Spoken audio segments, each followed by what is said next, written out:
kami sudah masuk ke jalur arah Cikampek. Ini ada rute yang cukup Sayang kiri. rumit. Nah, kami masuk ke tol layang Jakarta Cikampek yang dikenal dengan Japek Elevated. Ini salah satu ruas jalan yang memang didesain agar para pengendara dari arah Jakarta keluar kota itu bisa menembus bisa melewati, bisa keluar dari kemacetan di kota-kota antara Bekasi, Karawang dan seterusnya yang memang cukup maksimal kemacetannya. Jalan tol layang Cikampek Japek ini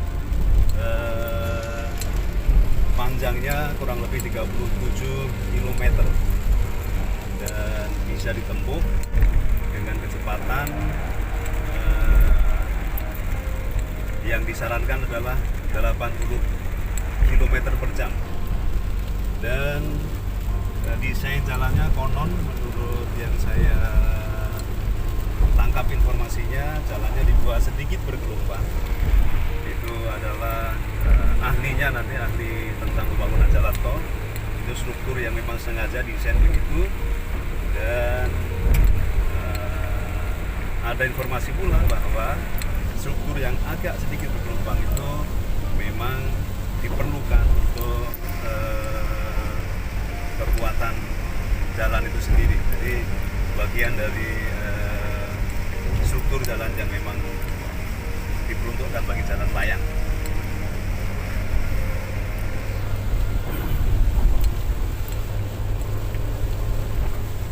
Pagi ini di jalan layang Japek posisi terpantau lancar, relatif sepi ya.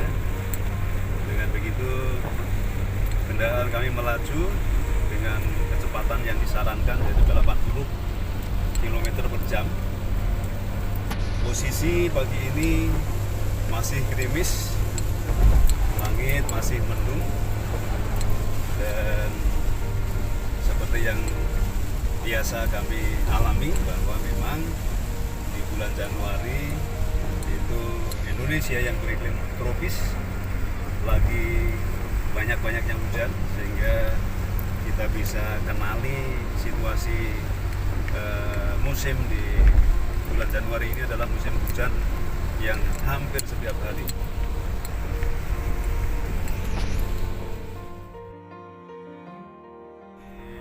Mobil kami menunjukkan pukul 6:53 waktu Indonesia bagian barat, dan kami sudah mengambil arah ke tol Cipularang.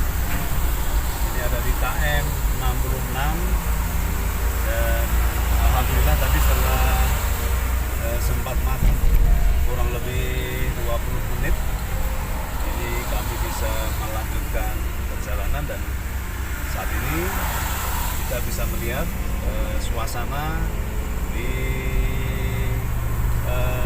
kilometer pertama tol Cipularang. Ini rute kami yang selalu kami lewati ketika atau saat kami menempuh perjalanan dari Jakarta Bandung. Dan pada awalnya kami mengagendakan setiap 3 bulan sekali ke Bandung, tetapi dalam kenyataannya kadang-kadang kami hanya bisa mencapai kesempatan ke Bandung itu kurang lebih per semester sekali, jadi setahun 2 kali. Tetapi pada era COVID Corona ini, sejak Maret sampai sekarang, sejak Maret 2020 sampai sekarang masuk ke bulan Januari 2021, baru kali ini ada kesempatan. Jadi depan itu adalah ada gerbang tol Cipularang.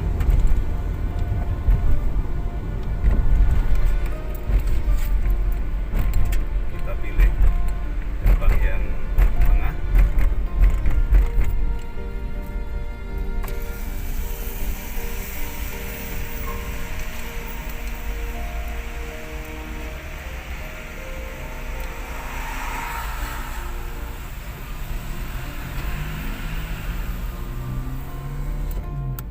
Oke, alhamdulillah kita telah melewati gerbang tol Cipularang.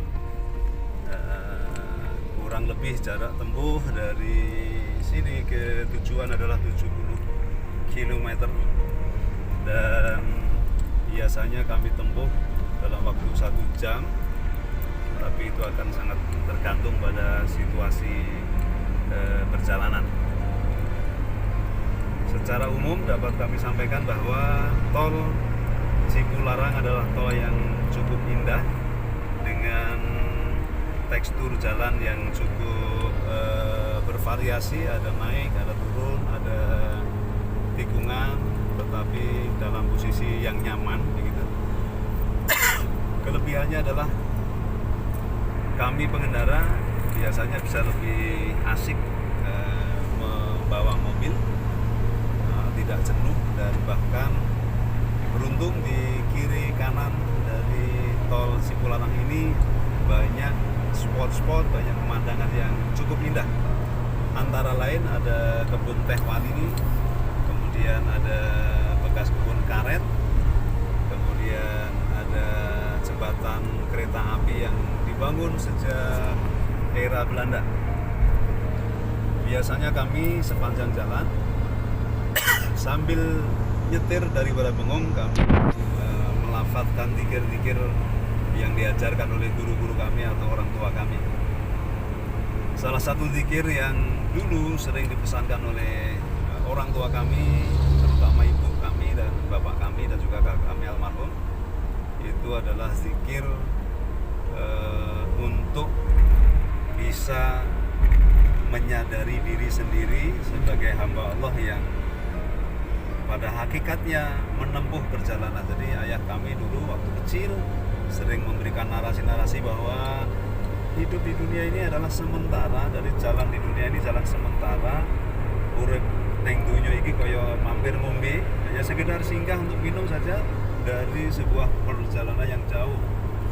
Namun apapun itu namanya perjalanan, karena manusia al-insanu mahalul khot wa nisyan, yang maknanya adalah manusia itu, insan itu melekat pada dirinya itu adalah kekurangan, kekhilafan, kesalahan dan dosa. Oleh karena itu sudah tentu, sudah pasti sebagai manusia, meskipun ingin menempuh jalan yang lurus, tapi tidak jarang terpeleset, tersandung, terjatuh, berbelok ke kiri, ke kanan. Tetapi baginda Rasulullah SAW terus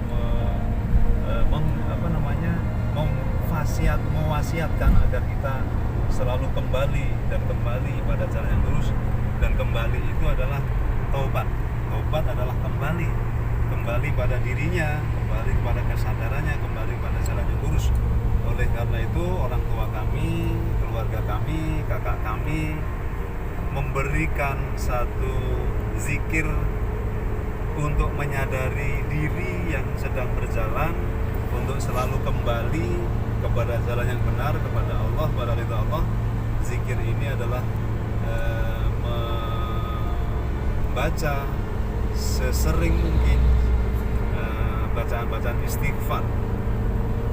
Astagfirullahaladzim, astagfirullahaladzim, astagfirullahaladzim. Istighfar oleh karena itu, karena ini adalah permohonan ampun seorang hamba Allah kepada penciptanya, pada Sang Khalik. Kita sedang mencintai diri sendiri, sedang mengarahkan diri sendiri agar tidak terlalu lama terlena, terjerembab, tergelincir, berbelok pada jalan yang tidak lurus. Maka maka istighfar, mohon ampun, merupakan wujud taubat kita, wujud kembali kita untuk memilih jalan yang lurus. Jadi saya tekankan, saya garis bawahi sekali lagi, guru-guru kami, orang tua kami, kakak kami, senior kami memberikan satu ijazah, salah satu zikir, salah satu kalimat, salah satu bacaan yang perlu diistiqomahkan adalah membaca istighfar. Rasulullah SAW seorang yang hamba Allah yang maksum, yang terjaga, yang Allah yang menjaganya secara langsung. Itu adalah sosok yang setiap hari beristighfar, bertaubat, kembali ke jalan Allah, membaca istighfar lebih dari 70 kali, lebih dari 100 kali, bahkan tidak terhingga. Oleh karena itu kita sebagai umatnya, sebagai pengikutnya, tentu saja adalah manusia biasa-biasa saja yang terlalu sering untuk khilaf. Oleh karena itu sudah semestinya lah kalau kita mempersering untuk membaca istighfar. Astagfirullahaladzim, astagfirullahaladzim, astagfirullahaladzim. Posisi kami saat ini ada di KM 77 menuju arah Bandung. Terlihat pada pukul 6 lewat 59 ini langit masih gelap, masih mendung, tetapi gerimis sudah mulai reda. Dan kita lihat sisi kiri, sisi kanan tol Cipularang ini penuh dengan pohon-pohon hijau, sehingga bisa memberikan oksigen untuk jalur tol ini menjadi paru-paru tol, sehingga tentu penghijauan memang penting untuk kita lestarikan. Jauh di seberang sana sebenarnya ada perbukitan.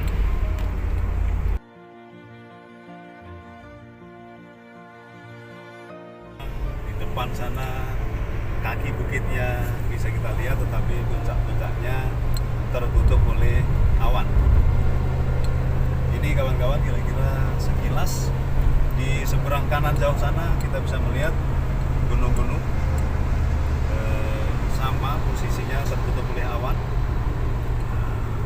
Artinya kita bisa saksikan betapa Indonesia adalah negeri yang indah sebenarnya. Hampir tidak ada alasan untuk tidak bersyukur pada saat kita menyadari posisi kita sebagai orang yang dilahirkan, ditakdirkan lahir di Indonesia dan berbangsa Indonesia. Oleh karena itu, seperti apa kita bisa mewujudkan rasa syukur itu? Tentu tidak ada yang bisa menandingi kualitas syukur dari yang disarankan oleh baginda Rasulullah SAW dalam prinsip-prinsip. Yang pertama tentu terus menyembah, mengabdi kepada Allah dengan cara menguatkan takwa, memilih jalan yang benar saja dan meninggalkan jalan yang salah. Kemudian kalau kami di Muslim itu ada semacam etika, ada etos yang perlu dikuatkan. Yang pertama, tidak menghentikan belajar sampai kapanpun dan dimanapun. Artinya ilmu dimanapun akan terus dicari. Dan yang kedua, mengamalkan ilmu yang telah didapatkan, karena al-ilmu bila amalin kasyajarin bila samalin. Itu etos yang kedua. Lalu tentu saja pengamalan ilmu itu sama dengan miliki ilmu. Apa yang kita miliki, apa yang kita amalkan itu sejalan dengan produktivitas kita. Tapi di Islam itu tidak disarankan untuk berhambur-hamburan, berlebih-lebihan. Oleh karena itu, sejauh apapun kita produktif, maka sikap hidup hemat yang diajarkan oleh para sufi tentu saja kita bisa coba ikuti. Jadi sekaya apapun kita ini, seproduktif apapun kita ini, tetapi Islam mengajarkan kepada umatnya untuk selalu bisa hidup bersahaja. Dan kebersahajaan itu akan mengkondisikan kita bisa saving, bisa menyimpan produktivitas kita, dan itu memberikan kemungkinan kita untuk bisa berinfak, bersedekah, bisa berzakat, bisa memberikan kemaslahatan bagi sesama. Jadi kita dalam bahasa Indonesia kita menjadi orang yang dermawan, dan semua yang kita lakukan tidak ada lain selain kita persembahkan semata karena Allah Ta'ala, semata-mata karena lillahi ta'ala. Itu saya kira beberapa prinsip, beberapa nilai etik yang kita bisa gali dari prinsip-prinsip dasar Islam. Ya kawan-kawan, di seberang sana ada bukit-bukit yang alhamdulillah terlihat. Ini menunjukkan tentang alam yang indah. Dan sekali lagi, kalau Anda pernah ke kawasan Saudi Arabia, maka pemandangan seperti ini tentu akan sulit ditemukan. Dan karena itu orang tua kami, guru-guru kami juga mengajarkan pada kami untuk bersyukur, untuk mencintai Allah, untuk sering-sering bertasbih. Jadi bertasbih itu adalah wujud kita mencintai Allah, terutama setelah kita memikirkan ciptaan-ciptaannya yang luar biasa. Firman Allah mengatakan, tafakkaru fi khalqillahi wa la tafakkaru fi zatihi fatahlaku. Anjuran untuk menciptakan ciptaan Allah, termasuk mungkin tentang alam yang indah, kita bisa lihat dari sisi-sisi lain dalam perspektif syukur kita. Oleh karena itu, dalam kondisi ini guru kami sering mengingatkan agar kami sering-sering membaca tasbih, subhanallah walhamdulillah wa la ilaha illallah wallahu akbar, la haula wa la quwata illa billahil aliyyil azim. Ini tentu saja zikir itu di setiap waktu kita istiqomahkan, di setiap keadaan kita persering lakukan, tentu dengan adab-adab yang dianjurkan. Ini ada di KM 92, ini tanjakan dan beberapa kendaraan berat ini dalam keadaan mendaki, sehingga mereka telah diberikan jalur khusus di sisi paling kiri. Sebagian diantaranya dengan beban yang berat, maka kecepatannya begitu minimal. Ya, tidak lain karena ini adalah posisi mendaki dengan beban barang yang cukup berat. Sementara kami yang kendaraan umum memilih jalur paling kanan, di mana kami bisa memacu kecepatan sesuai dengan keadaan. Jadi kalau kondisi longgar, tentu kami bisa memacu kecepatan dengan lebih maksimal. Ya, ini kita lihat pada pukul 7:15 ini di KM 94, langit di atas masih menunjukkan mendung, dan ini masih di jalur pendakian. Beberapa kendaraan berat masih ada di sebelah kiri, dan kendaraan-kendaraan yang terbilang ringan kecil ada di jalur kanan, sesuai keadaan jalur dan kecepatannya pun menyesuaikan. Posisi kali ini ada di KM 94 menuju KM 95. Ini berarti ada di area Purwakarta menuju ke Padalarang ya. Dan kalau sudah kita bicara Padalarang, nanti kita sudah bicara Bandung. Artinya kurang lebih 30 menit ke depan, kalau tidak ada apa-apa, maka kami akan sampai di area tujuan, yaitu di Bandung. Kita lihat samping kiri, depan dan kanan dari tol ini, keindahannya memang disuguhkan secara natural. Apalagi pada musim hujan, tentu pohon-pohon akan memperoleh air yang cukup sehingga menyuguhkan daun yang hijau. Bukit-bukit juga hijau dan dari kejauhan akan tampak biru. Sementara kebetulan pada pagi ini posisi langit memang tidak cerah, sehingga langit yang berawan, yang mendung, yang agak abu-abu ke arah hitam, sehingga menutupi langit yang kalau waktu cerah tentu akan berwarna biru.